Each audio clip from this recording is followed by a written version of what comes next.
Kenapa sih sudah bercerai masih ribut-ribut? Apa nggak malu sama anak dan keluarga besar? Meski sudah bercerai, hubungan itu tidak langsung putus, terutama jika sudah punya anak. Dalam sebuah perceraian, anak sering jadi korban, hak asuh jadi rebutan, orang tua saling menjelekkan. Bagaimana seharusnya mantan suami istri menjaga hubungan demi anak? Sebelum kita bicara lebih jauh, lihat dulu nih tren perceraian di Indonesia. Dalam 5 tahun terakhir, angka perceraian tertinggi ini terjadi pada pernikahan di bawah 5 tahun. Ada sekitar 604.463 kasus. Usia pernikahan 5 hingga 10 tahun itu menyusul dengan 583.130 kasus. Semua ini menggambarkan bahwa persiapan pernikahan sangat penting sebelum masuk ke hidup rumah tangga. Berdasarkan data BPS, Jawa Barat ini menduduki posisi teratas dalam angka perceraian di tahun 2024. Ada sekitar 88.842 kasus yang terjadi di Jawa Barat itu sendiri. Nah, kalau diurutkan, setelah itu ada posisi Jawa Timur dengan 77.658 dan Jawa Tengah dengan kasus sebanyak 64.569. Kenapa ya? Kok Jawa Barat ini paling tinggi? Ini karena jumlah penduduk Jawa Barat ini terbanyak di Indonesia, lebih dari 50 juta jiwa. Kepadatan, masalah ekonomi, urbanisasi, dan kebudayaan itu ikut mempengaruhi kondisi rumah tangga. Tentu tingginya angka perceraian ini jelas berpengaruh pada kondisi anak. Sebuah penelitian dari Official Journal of the World Psychiatry Association ini menunjukkan bahwa anak dari orang tua yang bercerai ini cenderung mengalami beberapa masalah. Ini diantaranya adalah prestasi akademik yang rendah, masalah perilaku, kecanduan yang sangat rentan terhadap alkohol dan juga narkoba, depresi, dan tekanan batin. Dan menurut konselor pernikahan Meida, mantan suami istri ini sebenarnya bisa kok rukun, apalagi kalau sudah punya anak. Tapi pertanyaannya, gimana sih caranya bisa tetap akur dengan mantan? Oke, baik. Jadi tidak selalu ya.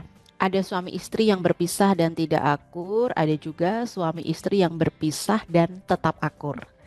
Menurut saya, akur atau nggak akur ini tergantung dari beberapa faktor, Kak.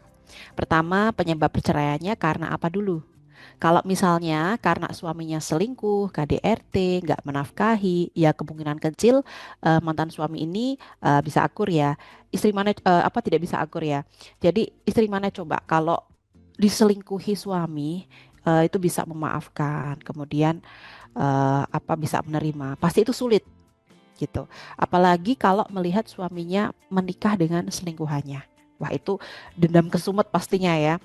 Meskipun di luar nampak adem ayem, kemudian bisa senyum, bilang sudah berdamai, tapi namanya hati wanita, ya. Kita tahu memaafkan itu sulit, tapi banyak juga klien saya yang mampu berdamai dengan keadaan, kemudian bisa menerima apa yang sudah terlanjur terjadi, gitu. Terus penyebab perceraian karena KDRT misalnya. Kemarin saya lihat ada selebgram ya namanya Cut Intan Nabila ya yang dipukuli suaminya itu loh. Kemudian ada bukti lewat CCTV-nya itu disebar. Nah, mereka akhirnya bercerai kan ya. Tapi setelah bercerai, mantan suaminya ini di penjara, dia jenguk loh sama bawa bayinya. Dia mungkin sakit hati, terus dendam gitu. Tapi dia bilang nggak pingin anaknya ikut sakit hati dan dendam sama bapaknya. Nah, ini contoh mantan istri yang disakiti tapi sudah bisa legowo menerima kondisinya.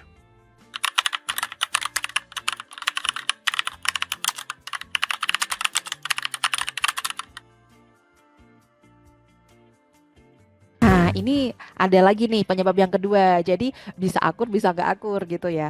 Terus penyebab yang kedua ini akur atau enggaknya mantan suami istri itu bisa dipengaruhi kedewasaan emosional masing-masing, Kak. Gitu. Jadi itu semua tergantung individu masing-masing juga. Nah, manusia dewasa pasti paham ya kalau sudah berpisah maka mereka harus bisa meredam ego demi anak-anak. Mereka bisa menahan diri untuk tidak saling menyalahkan. Mereka paham bahwa yang lebih penting sekarang adalah melanjutkan hidup dengan damai, bukan terus hidup dalam luka masa lalu. Paham bahwa setelah berpisah itu harus fokus membangun diri, menjaga mental anak-anak, tidak mengganggu kehidupan mantan. Tapi nggak semua manusia dewasa secara emosional. Jadi nggak semua manusia dewasa ini bisa secara emosional itu bisa matang gitu, belum bisa ya, belum bisa dewasa gitu. Meskipun usianya sudah lanjut gitu. Jadi nggak semua bisa sedewasa itu. Nah, akur atau enggaknya setelah bercerai itu sangat dipengaruhi juga oleh kematangan emosi masing-masing pihak. Seperti yang sudah saya sebutkan tadi, semua itu balik lagi tergantung individu masing-masing.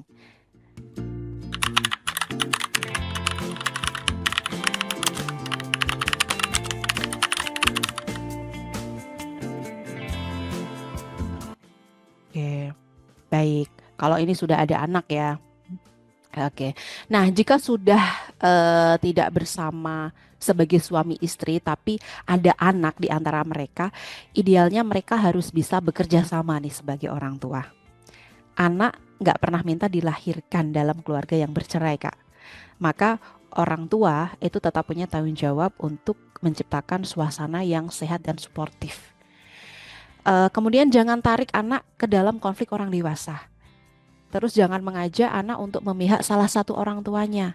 Karena naluri anak itu pasti ingin kedua orang tuanya akur dan bersama gitu.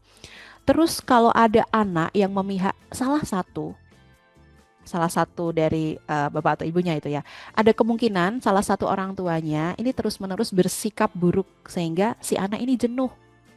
Atau salah satu orang tuanya curhat berlebihan dan menjelek-jelekkan mantan pasangannya.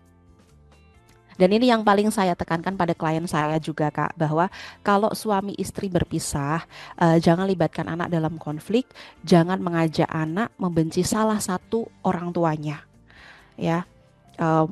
Mau seburuk apapun sikap pasangan pada kita, karena kebencian anak pada salah satu orang tua itu bisa memunculkan dendam, luka batin, trauma ya, yang ini akan dibawa anak hingga dewasa nanti.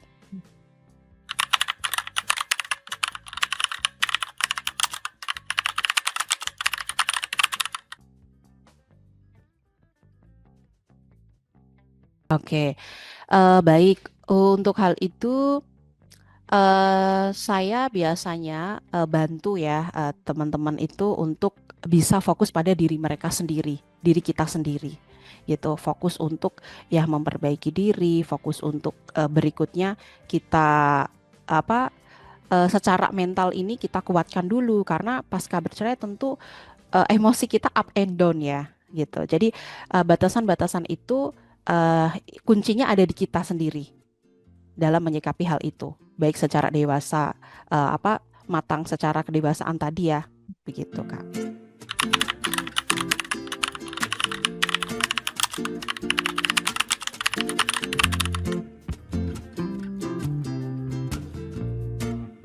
Oke, eh sebenarnya saya tidak setuju dengan istilah move on ya Kak ya.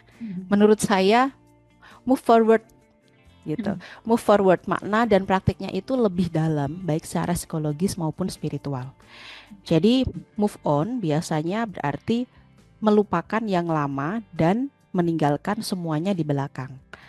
Melupakan mantan, kemudian menghindari kenangan, memutus kontak, menghapus kontak, memblokir, menutup luka secepatnya. Dan kadang move on itu dilakukan dengan cara memaksa diri untuk cepat sembuh, cepat bahagia, cepat lupa, ingin lebih cepat sukses dibandingkan mantannya gitu.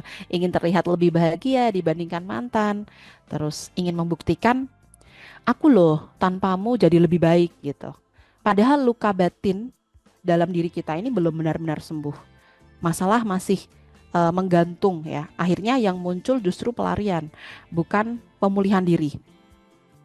Nah, biasanya klien saya ajari untuk move forward, bukan move on, gitu. Nah, move forward artinya kan melangkah ke depan dengan penuh kesadaran ya, walaupun masih membawa sedikit luka gitu dan kenangan. Nah, untuk cara prakteknya ini adalah dengan mengakui luka, tapi tidak tinggal di dalam luka tersebut ya. Kemudian menerima masa lalu, tetap menyimpan kenangannya, tapi perasaan, pikiran, dan sikap kita tidak dikendalikan oleh mantan. Jadi semua tindakan kita lebih realistis dan proses penyembuhan tidak terburu-buru. Slow but sure. Dan move forward memberi ruang bagi kita untuk jujur pada rasa sakit hati kita, lalu melangkah dengan hati yang lebih matang. Kalau move on berarti fokusnya melupakan. Kalau move forward fokus berdamai dan tumbuh gitu. Move forward aja Kak. Move forward. Jadi masih mau ribut sama mantan pasangan kamu? Udah nggak zaman parents, dan sebelum mengambil keputusan, ada baiknya dipikirkan dengan matang. Jangan hanya karena emosi sesaat.